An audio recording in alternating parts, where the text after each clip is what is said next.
దేవుడు దాన్ని బట్టే బాధపడుతున్నాడు. కానీ దేవుడి ప్రేమ తెలుసా, తప్పైన కుమారుడు తిరిగి వస్తున్నప్పుడు తన 2 చేతులు జాపేసి ఏం చేస్తున్నాడు?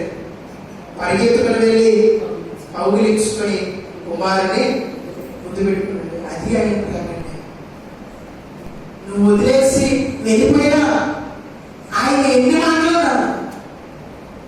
ఆయన గుండెల మీద పెంచుకున్న గుండెల మీద తల్లేసి వెళ్ళిపోయినా తిరిగి వస్తే మళ్ళీ ఆయన అవన్నీ మర్చిపోయి అన్ని ఆయనకి ఎక్కడో జ్ఞాపకం చేసుకుంటూ తిరిగి ఆయన దగ్గరకు వచ్చి తండ్రిని నాకు ఇష్టం అనేటువంటి మాట మనం చెప్తే ఏం చేస్తాడు? దేవుడు ప్రేమించి హత్తుకునేటువంటి దేవుడు.